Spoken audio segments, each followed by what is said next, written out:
Hello everyone, আসসালামু আলাইকুম। কেমন আছেন সবাই? আশা করি সবাই ভালো আছেন। আমার today is a good day YouTube চ্যানেলের নতুন একটি ব্লগে আপনাদেরকে স্বাগতম জানাচ্ছি। আশা করি আমার আজকের ব্লগটি আপনাদের কাছে খুব ভালো লাগবে। সকালে ঘুম থেকে উঠেই জানালার পাশে দাঁড়িয়েছিলাম কিছুক্ষণ, পর্দাটা সরিয়ে খুব ভালো লাগছিল। আমি কি করছি সেটা তো নিশ্চয়ই দেখে বুঝতেই পারছেন আপুরা। আমি কাঁঠালের মুসি পাড়ছি। এটা দিয়ে তেঁতুল দিয়ে খুব মজা করে একটা ভর্তা করা হয়। এটা খেতে কিন্তু খুবই মজা। আর কাঁঠাল আর মুসির মধ্যে কিন্তু পার্থক্য আছে। তো সেই জন্য আমি ভালো করে দেখে শুনে নিচ্ছিলাম যেন কোনো কাঁঠাল নষ্ট না হয়। ছোটকালে যখন গ্রামে যেতাম তখন এইরকম মুসি পেড়ে আমার ফুপিরা ভর্তা করতো, আর সেগুলো খেতাম, খুব ভালো লাগতো।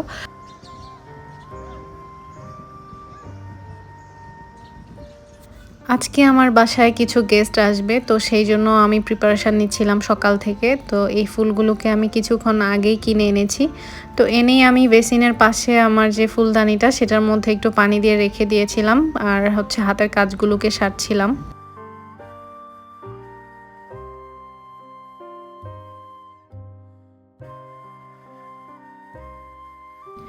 আমার ফুলদানিটার তুলনায় ফুলের এই ডালগুলো অনেক বেশি লম্বা ছিল, যার জন্য দেখতে ভালো লাগছিল না। আর সেই কারণেই আমি একটু কেটে কেটে তারপর সুন্দর করে ফুলদানিতে রেখে দিচ্ছিলাম প্রত্যেকটা ডাল।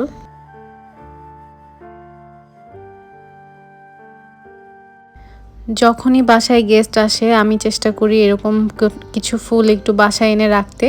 এতে করে আমারও খুব ভালো লাগে, আর যেসব গেস্টরা আসে তারাও খুব স্পেশাল ফিল করে। এতক্ষণ ধরে যারা আমার আজকের ব্লগটি দেখছেন তাদেরকে অসংখ্য ধন্যবাদ। আর আপনি যদি আমার চ্যানেলে নতুন হয়ে থাকেন, আমার চ্যানেলটিকে প্লিজ সাবস্ক্রাইব করে দিবেন। অবশ্যই যদি ব্লগটি ভালো লেগে থাকে তাহলে একটি লাইক করতে ভুলবেন না। এই যে মোটামুটি আমি অনেক প্রিপারেশনই নিয়ে রেখেছি। যত কাচের যে সার্ভিং প্লেটগুলো আছে আমি সব কিছু নামিয়েছি, আর একটা পুডিং করেছিলাম।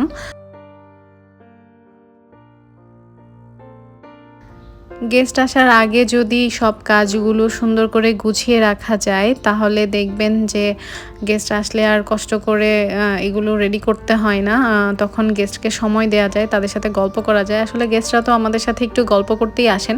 তো তখন যদি আমরা সার্ভ করতে কিংবা খাবার রেডি করতে, সাজাতে গোছাতে সময় নিয়ে নেই, তাহলে আসলে গেস্টদের যাওয়ার সময় হয়ে যায় কিন্তু গল্প করা হয় না। সেজন্য আমি যতটা পেরেছি একদম প্রপারলি ওয়েতে সব কিছু আগে থেকে গুছিয়ে রাখার চেষ্টা করছি। পুডিংটা অনেকটাই ঠান্ডা হয়ে এসেছে, তো সেই কারণে আমি এখন এটাকে সুন্দর করে কেটে যেই প্লেটে সার্ভ করব সেখানে নিয়ে নিব। আর আজকের পুডিংটা দেখতে অনেক সুন্দর হয়েছে। আমার তো মনে হচ্ছিল যে এখনই একটু খেয়ে নেই, কিন্তু না, এখন তো খাওয়া যাবে না, কারণ এটা তো আমি গেস্টদের জন্য করেছি। তো আপুরা দেখেন তো আমার আজকের পুডিংটা কেমন হয়েছে।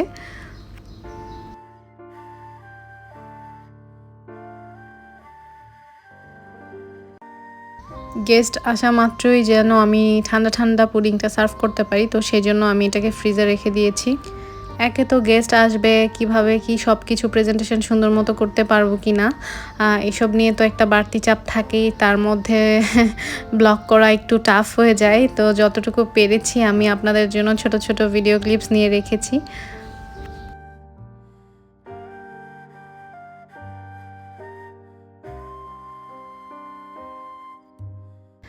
গেস্টরা আসা মাত্রই আমি তাদেরকে কিছু নাটস খেতে দিব, তো সেই কারণে এগুলো আমি সুন্দর করে রেডি করে রেখেছি। আর বেশিক্ষণ সময় নেই তারা আসার জন্য। আর এখানে কিছু চিপস রেখেছি, যেহেতু বাচ্চারাও থাকবে, তো তারা যেন কোনো অবস্থাতেই বোর ফিল না করে, সেজন্য আমি সব ধরনের ব্যবস্থাই করে রেখেছিলাম। তো আমি খুব তাড়াহুড়া করে এক ঝলকে আপনাদেরকে আমার আজকে বাসাটা কিভাবে সাজিয়েছি কিংবা কিভাবে কি সার্ভ করেছি সব কিছু দেখিয়ে দিচ্ছি। গেস্টরা আসার পরে আমি কোনো ভিডিও ক্লিপস নেইনি, তার কারণ আমি পুরোটা টাইমই তাদেরকে দিতে চাচ্ছিলাম।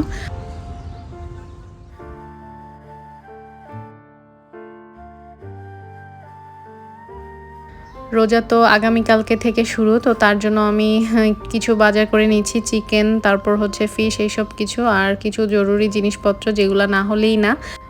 আমি সব বাজার শেষ করে বিল কাউন্টারে আর কি অপেক্ষা করছি আমার পেমেন্ট করার জন্য।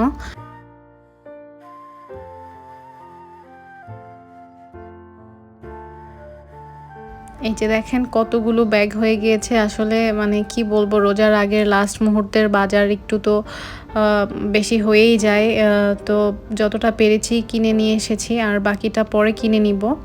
তো এখানে হচ্ছে খেজুর কিনেছি, খেজুরের দাম তো অনেক বেশি থাকে সব সময়ই, তো আমার মনে হয় রোজার মধ্যে একটু বেশিই বেড়ে গিয়েছে। আর হচ্ছে স্ট্রবেরি পেয়েছিলাম অনেক দিন পর, যেহেতু আমার সকাল সকাল বাজারে যাওয়া হয় না, সেই জন্য এরকম স্ট্রবেরিগুলো থাকেও না। আর এই যে দুইটা সুন্দর জার নিয়েছি RFL এর শোরুম থেকে।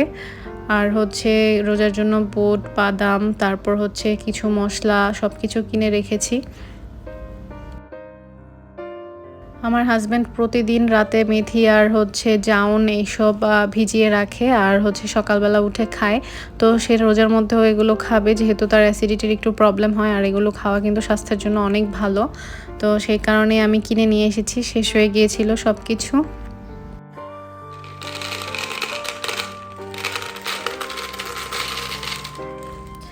যারা এখন পর্যন্ত আমার ব্লগটিকে কন্টিনিউ করছেন তাদেরকে অসংখ্য ধন্যবাদ।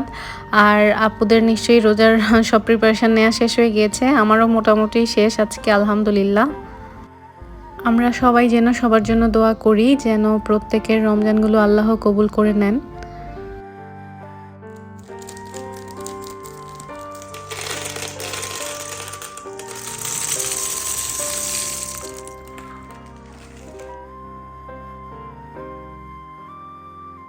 এতক্ষণ তো আমি অনেক কাজ করেছি, তো এখন হচ্ছে যে মাংসগুলো কিনেছি সেগুলোকে আমার আম্মু সুন্দর করে গুছিয়ে রাখবে। তো এখানে হচ্ছে 2 কেজি 300 গ্রামের মতো গরুর মাংস আছে।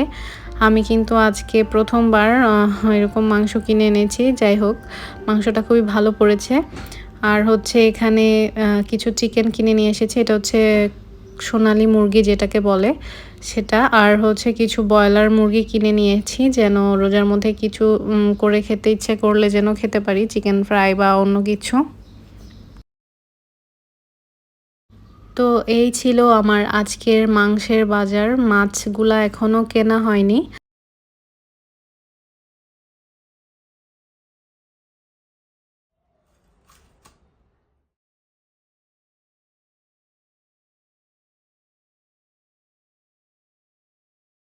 মেয়ে তো স্ট্রবেরি দেখে অস্থির হয়ে গিয়েছে যে কখন খাবে, আমাকে বলছে যে মা স্ট্রবেরি খাবো, যদিও সে ভালো মতো এখনো কথা বলতে পারে না, তার আদো আদো ভাষায় বলেছে। তো সেই জন্য আমি তাকে এখন স্ট্রবেরি ধুয়ে দিচ্ছি।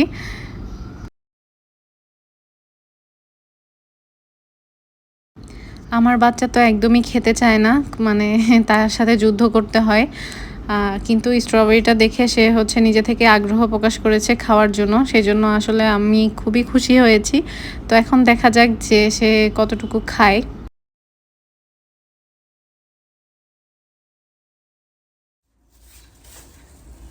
এতদিন শীত থাকার কারণে আমার রুমের এই জানালাগুলো খোলা থাকতো না, বন্ধই থাকতো, কিন্তু তারপরও প্রচুর ধুলাবালু জমে গিয়েছে। তো আমি আজকে এগুলোকে ভালো করে ক্লিন করিয়ে নিচ্ছিলাম। জানালা বন্ধ থাকলেও কোথা থেকে যে এত ধুলাবালু বাসার মধ্যে ঢুকে যায় আসলে কিছুই বুঝতে পারি না।